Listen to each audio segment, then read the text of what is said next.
order. You are an incorrigible delinquent at times. Behave yourself, man.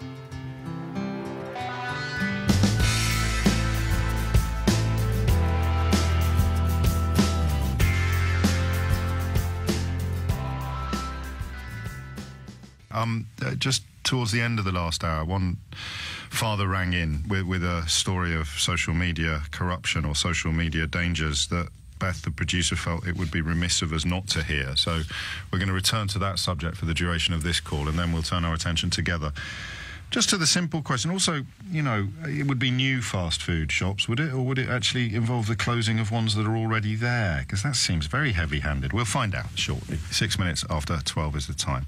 Chris has called from Cambridge. Chris, what made you pick up the phone? Hi, James. Hello, because I felt that I'd needed to share what happened to us. Go on. So, I'm afraid my daughter was the victim of a very nasty online sexual exploitation crime. And although we are extremely savvy, low-risk, middle-class family, we were unable to see this coming. And when it hits a family like this, you would be shocked at how unable the police, the Polit, the National Crime Agency and others are able to deal with it in real time, and how Facebook and Instagram can't deal with it in real time, and whether they actually want to. Yes, it's can't or won't, isn't it? There's a distinction to be drawn there, probably. It is very hard. To talk us through it and take all the time in the world, mate, because I know a lot of parents will be very grateful to you for doing this, but I also know as a parent how hard it's going to be for you. That's really why I'm calling, and that's the only reason. It is a very personal thing. My daughter was on Instagram following secondary school. Yeah. Goes to a very normal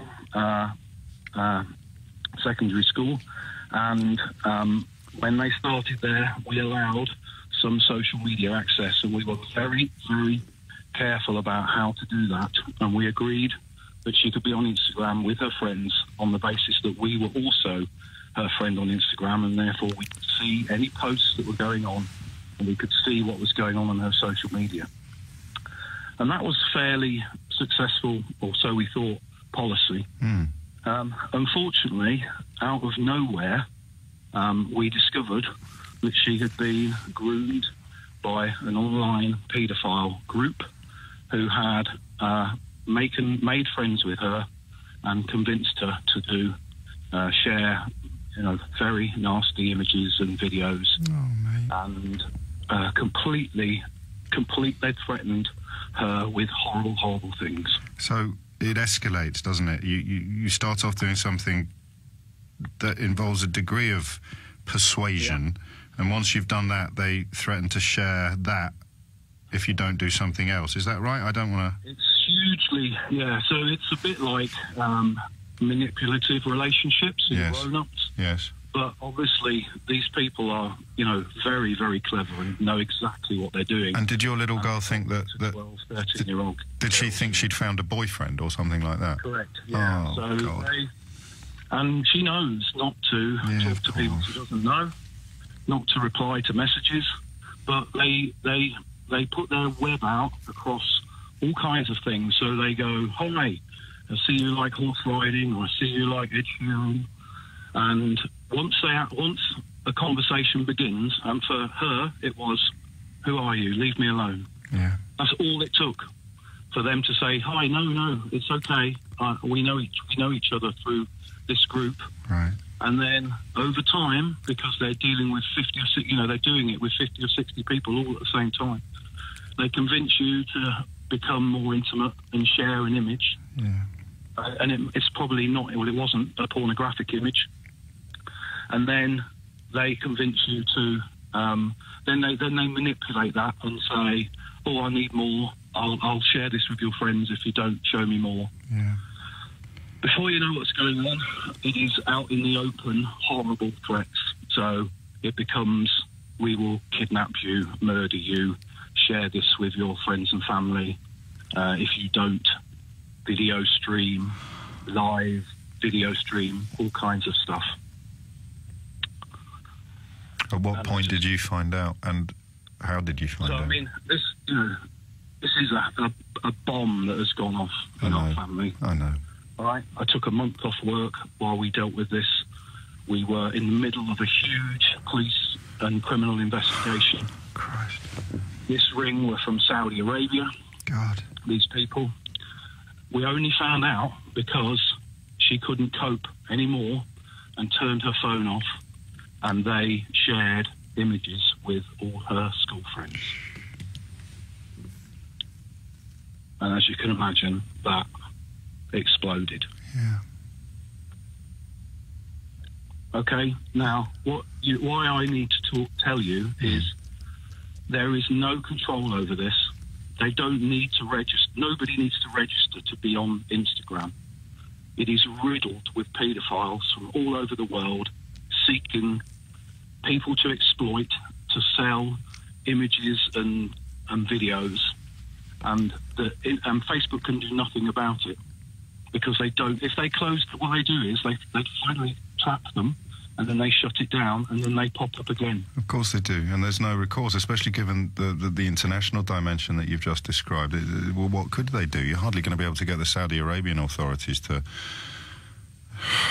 intervene or to cooperate with authorities on the other side of the world. You know, even when we were dealing with it, he just popped up again and threatened again and shared again.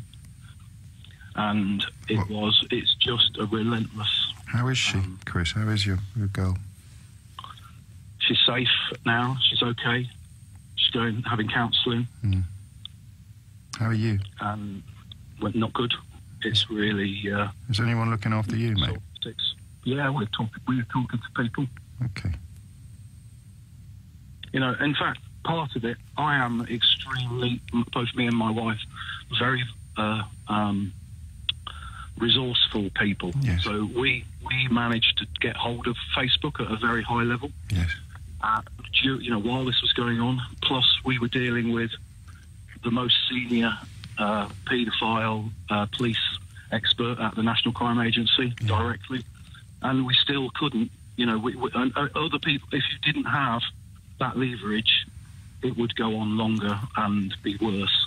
But it still is impossible for them to stop it. Because, and then there's no easy way of putting this, images of your daughter remain in the possession of these paedophiles. Correct. And she has that knowledge hanging over her forever. Yeah. The crass question that springs to mind and that I feel I should ask is there anything you feel you could have done differently? Because that way, perhaps, prevention lies for other families. So, obviously, we have challenged ourselves on that. I know. In some ways, we were, were we overprotective? Right, so that she wouldn't tell you because she thought it was innocuous flirting to start with. With vulnerable families. No. And you know, we know what goes on. Yeah. That's why we didn't know to this level, because we would never, the people that deal with this, the guy at the National Crime Agency, his daughters do not have any social media, and they have to live with that, and they question it, and he says, I don't care, you're not on it. Do you know how old they are? You send your kids to the park, his daughters are teenagers, yeah, true. Right. And he said, you wouldn't send your kids to the park if you knew that it was surrounded by paedophiles. Jesus. And you can say to them, don't say, if they direct message you, just say, I don't know, you go away, or just ignore them. But you wouldn't send them to the park saying, there are paedophiles there, but just ignore them.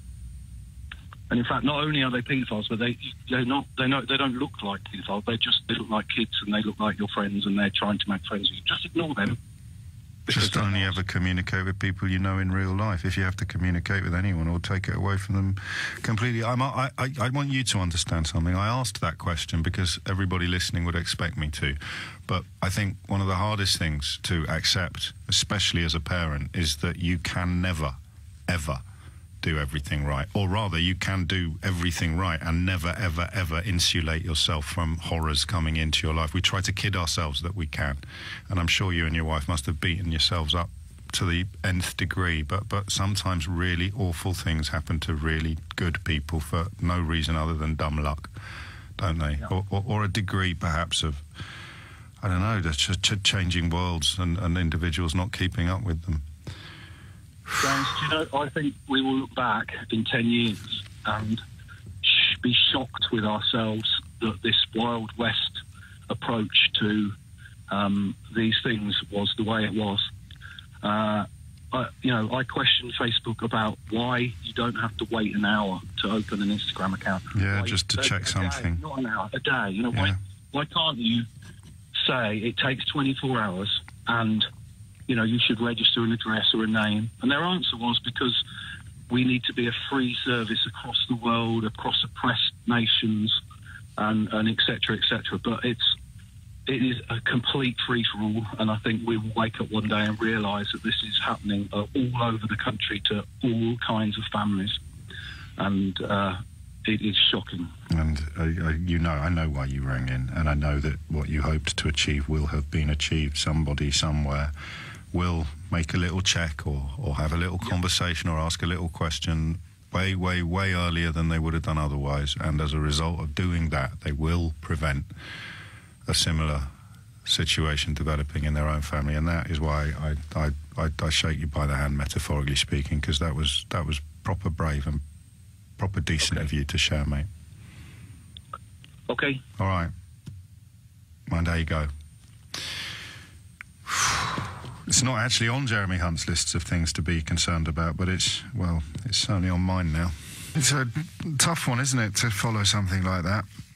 Because, like you, I feel sick to my core on this sort of thing. There's some really evil people out there. We know that, and it is true. I think that social media gives them an opportunity to come into our children's lives in ways that we are not yet able to properly scrutinise. And social media needs to do more. And just look at every single story involving Facebook at the moment, whether it is the proliferation of racist lies that propelled Donald Trump into the White House, having been very carefully targeted at people that were likely to be manipulated by such stories, whether it's Martin Lewis's experiences as seeing his image used to con people, or whether it's what we've just heard, in that case Instagram being a doorway through which some of the most evil people on the planet marched into the life of Chris and his daughter. I don't have an awful lot of faith that a government dedicated to policy pronouncements designed to please old men in mahogany-lined offices are actually going to have much impact on the lives of 12-year-old girls in Cambridge.